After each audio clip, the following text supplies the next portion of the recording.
ರಾಜ್ಯದಲ್ಲಿ ದಿನದಿಂದ ದಿನಕ್ಕೆ ಮುಂಗಾರು ಮಳೆಯ ಅಬ್ಬರ ಜೋರಾಗ್ತಾ ಇದೆ. ಅದರ ಪರಿಣಾಮ ಹಲವು ಜಿಲ್ಲೆಗಳಲ್ಲಿ ಅವಾಂತರಗಳ ಸರಮಾಲೆಯೇ ಸೃಷ್ಟಿಯಾಗ್ತಾ ಇದೆ. ಉಡುಪಿ ಜಿಲ್ಲೆಯಲ್ಲೂ ಕೂಡ ಮಳೆ ಅಬ್ಬರಿಸ್ತಾ ಇದೆ. ಕಾಪು ಕಾರ್ಕಳ ತಾಲೂಕಿನಲ್ಲಿ ನಿರಂತರವಾಗಿ ಮಳೆ ಸುರಿತಾ ಇದೆ. ಅದರ ಪರಿಣಾಮ ಪಶ್ಚಿಮ ಘಟ್ಟದ ತಪ್ಪಲಿನಲ್ಲಿ ವಿಪರೀತವಾಗಿ ವರ್ಷಧಾರೆ ಆಗ್ತಾ ಇರುವಂತಹ ಪರಿಣಾಮ ಸ್ವರ್ಣ, ಪಾಪನಾಶಿನಿ, ಶಾಂಭವಿ ನದಿ ಭರ್ತಿ ಹಂತಕ್ಕೆ ಬಂದು ನಿಂತಿರುವಂಥದ್ದು. ಇನ್ನು ಕಾಮಿನಿ ಹೊಳೆ ತೀರದಲ್ಲಿ ನೆರೆಯ ವಾತಾವರಣ ನಿರ್ಮಾಣವಾಗಿದೆ. ಸ್ಥಳೀಯರಲ್ಲಿ ಆತಂಕ ಜಾಸ್ತಿ ಆಗ್ತಾ ಇದೆ. ದೋಣಿಗಳ ಮೂಲಕ ನೆರೆಯಲ್ಲಿ ಸಿಲುಕಿಕೊಂಡಂತಹ ಜನರನ್ನ ಶಿಫ್ಟ್ ಮಾಡುವಂತಹ ಕೆಲಸ ಆಗ್ತಾ ಇದೆ. ಕಾಪು ತಹಶೀಲ್ದಾರ್ ಆರ್ ಪ್ರತಿಭಾ ನೇತೃತ್ವದಲ್ಲಿ ಈ ಕಾರ್ಯಾಚರಣೆ ಆಗಿರುವಂಥದ್ದು. ಬೋಟ್ ಮೂಲಕ ಅವರನ್ನ ಈ ನಡುಗಡ್ಡೆಯ ಪ್ರದೇಶದಿಂದ ದಡ ಸೇರಿಸುವಂತಹ ಕೆಲಸ ಆಗ್ತಾ ಇದೆ. ಆ ದೃಶ್ಯವನ್ನು ಕೂಡ ನೀವು ಗಮನಿಸ್ತಾ ಇದ್ದೀರಿ.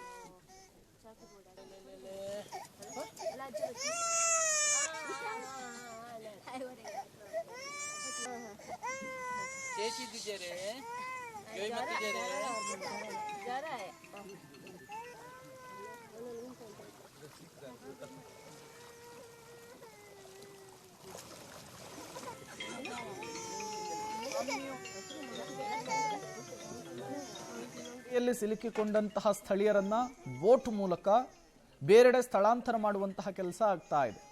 ಮಹಿಳೆಯರು, ಮಕ್ಕಳು, ವೃದ್ಧರನ್ನ ಯಾವ ರೀತಿ ಬೋಟ್ ಮೂಲಕ ಶಿಫ್ಟ್ ಮಾಡುವಂತಹ ಕೆಲಸ ಆಗ್ತಾ ಇದೆ ಅನ್ನೋದನ್ನ ನೋಡ್ತಾ ಇದ್ದೀರಿ. ಸ್ವತಃ ತಾಲೂಕಿನ ದಂಡಾಧಿಕಾರಿಗಳೇ ಫೀಲ್ಡ್ಗೆ ಇಳಿದಿದ್ದಾರೆ. ಜನರನ್ನ ರಕ್ಷಿಸುವಂತಹ ಕೆಲಸವನ್ನ ಮಾಡ್ತಾ ಇದ್ದಾರೆ.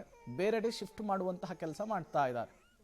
ಇದು ಈ ಉಡುಪಿ ಭಾಗದಲ್ಲಿ ಜೋರು ಮಳೆ ಆಗ್ತಾ ಇರುವಂತಹ ಪರಿಣಾಮ, ಪಶ್ಚಿಮ ಘಟ್ಟದ ತಪ್ಪಲಿನಲ್ಲಿ ವಿಪರೀತವಾಗಿ ವರ್ಷಧಾರೆ ಆಗ್ತಾ ಇರುವಂತಹ ಪರಿಣಾಮ ಸೃಷ್ಟಿಯಾಗಿರುವಂತಹ ಅವಾಂತರ. ಮತ್ತಷ್ಟು ದಿನಗಳ ಕಾಲ ಇದೇ ರೀತಿ ಮಳೆ ಮುಂದುವರಿಯುವಂತಹ ಮುನ್ಸೂಚನೆಯನ್ನ ಹವಾಮಾನ ಇಲಾಖೆ ಕೊಟ್ಟಿದೆ. ಆರೆಂಜ್ ಅಲರ್ಟ್ ಅನ್ನು ಕೂಡ ಘೋಷಣೆ ಮಾಡಿದೆ. ಹಾಗಾಗಿ ತತ್ಕ್ಷಣಕ್ಕೆ ಎಚ್ಚೆತ್ತುಕೊಂಡಂತಹ ತಾಲೂಕು ಆಡಳಿತ ನೆರೆಯ ಸಂಕಷ್ಟದಲ್ಲಿ ಸಿಲುಕಿಕೊಂಡಿರುವಂತಹ ಸ್ಥಳೀಯರನ್ನ ರಕ್ಷಿಸುವಂತಹ ಕೆಲಸವನ್ನು ಮಾಡಿದೆ.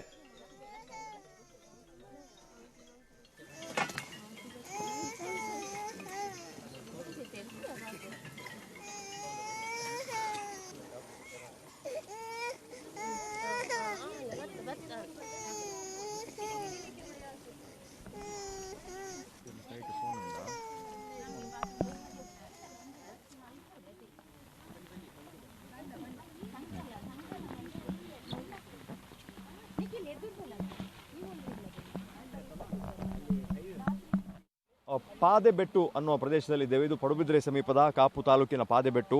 ಪ್ರತಿ ವರ್ಷ ಇಲ್ಲಿ ವಿಪರೀತವಾದ ಮಳೆ ಬಿದ್ದಂಥ ಸಂದರ್ಭದಲ್ಲಿ ಈ ಥರದ ನೆರೆಯ ವಾತಾವರಣ ನಿರ್ಮಾಣ ಆಗ್ತಾ ಇದೆ. ನಾವು ನೋಡ್ಬೋದು ದೃಶ್ಯಗಳಲ್ಲಿ. ಸ್ವತಃ ತಹಶೀಲ್ದಾರ್ ಅವರೇ ಸ್ಥಳಕ್ಕೆ ಬಂದು ಜನರನ್ನು ರಕ್ಷಣೆ ಮಾಡ್ತಾ ಇದ್ದಾರೆ. ಇಲ್ಲಿನ ಪಾದೆಬೆಟ್ಟು ಸಮೀಪದಲ್ಲಿ ಒಂದು ಗದ್ದೆಯ ಆ ಬದಿಯಲ್ಲಿ 3-4 ಮನೆಗಳು ಇದೆ ಅನ್ನುವಂಥದ್ದು.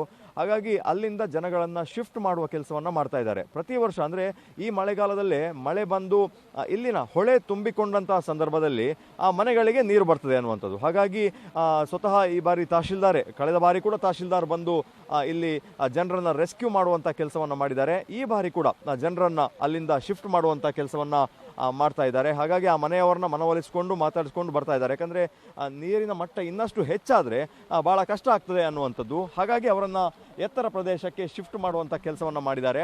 ಹಾಗಾಗಿ ಇಲ್ಲೊಂದು ಎತ್ತರವಾದ ರಸ್ತೆ ನಿರ್ಮಾಣ ಆಗಬೇಕು. ಅಂದರೆ ರಸ್ತೆ ನಿರ್ಮಾಣ ಆದರೆ ಅವರನ್ನು ಎತ್ತರ ಪ್ರದೇಶಕ್ಕೆ ಶಿಫ್ಟ್ ಮಾಡಬಹುದು ಅನ್ನುವಂಥ ಒಂದು ಬಹಳ ವರ್ಷದ ಬೇಡಿಕೆ ಈ ಬಾರಿ ಆದರೂ ನೆರವೇರುತ್ತಾ ಅಂತೇಳಿ ಕಾಯ್ತಾ ಇದ್ದಾರೆ. ಕ್ಯಾಮರಾ ಪರ್ಸನ್ ಚೇತನ್ ಜೊತೆ ದೀಪಕ್ ಜೈನ್, ಪಬ್ಲಿಕ್ ಟಿವಿ, ಉಡುಪಿ.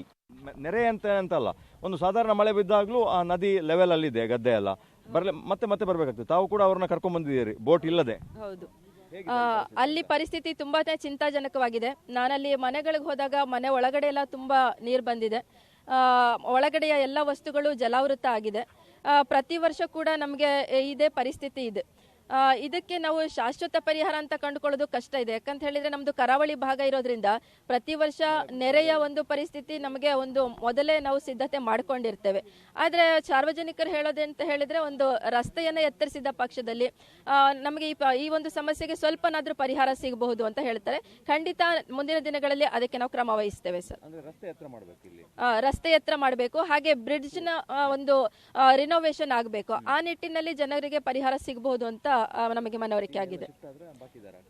ಇಲ್ಲ, ಈಗಾಗಲೇ ನಾವು ಬೆಳಗ್ಗೆಯಿಂದ ನಾವು ಈಗಾಗಲೇ 30 ಜನರನ್ನ ವಿವಿಧ ಭಾಗಗಳಲ್ಲಿ ರಕ್ಷಣಾ ಕಾರ್ಯಾಚರಣೆ ಮಾಡಿ ಸುರಕ್ಷಿತ ಸ್ಥಳಕ್ಕೆ ಬಿಟ್ಟಿದ್ದೇವೆ ತಾಲೂಕದಲ್ಲಿ. ಈಗ ಪ್ರಸ್ತುತ ನಾವು ಪಡುಬಿದ್ರೆಯ ಪಾದಬೆಟ್ಟು ಗ್ರಾಮದಲ್ಲಿ ನಾವು ಈಗಾಗಲೇ 6 ಜನರನ್ನ ಸುರಕ್ಷಿತ ಸ್ಥಳಕ್ಕೆ ಈಗ ಒಂದು ಟ್ರಿಪ್ಪಲ್ಲಿ ಕರ್ಕೊಂಡು ಬಂದ್ವಿ. ಈಗ ಮತ್ತೆ ನಮಗೆ ಕರೆ ಬಂದಿದೆ, 3 ಮನೆಗಳವರು ಮತ್ತೆ ಜಲದಲ್ಲಿ ಸಿಕ್ಕಿಕೊಂಡಿದ್ದಾರೆ.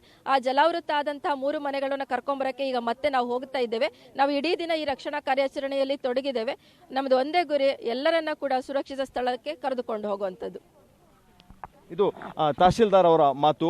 ನಾವು ನೋಡ್ಬೋದು, ಅಂದರೆ ಇಲ್ಲಿ ರಸ್ತೆಯನ್ನು ಎತ್ತರ ಮಾಡಬೇಕು ಮತ್ತು ಕಾಮಿನಿ ನದಿ ಏನಿದೆ ಅದು ಸ್ವಲ್ಪ ಹೂಳು ತುಂಬಿಕೊಂಡು ಲೆವೆಲ್ ಆಗಿದೆ ಅನ್ನುವಂಥದ್ದು. ಹಾಗಾಗಿ ನದಿಯ ಹೂಳು ತೆಗೆದ್ರೆ ನೀರು ಸರಾಗವಾಗಿ ಹರಿದು ಸಮುದ್ರವನ್ನು ಸೇರ್ತದೆ ಅನ್ನುವಂಥದ್ದು. ಹಾಗಾಗಿ 2 ಬೇಡಿಕೆಗಳನ್ನು ತಹಶೀಲ್ದಾರ್ ಮುಂದೆ ಇಟ್ಟಿದ್ದಾರೆ ಜನ.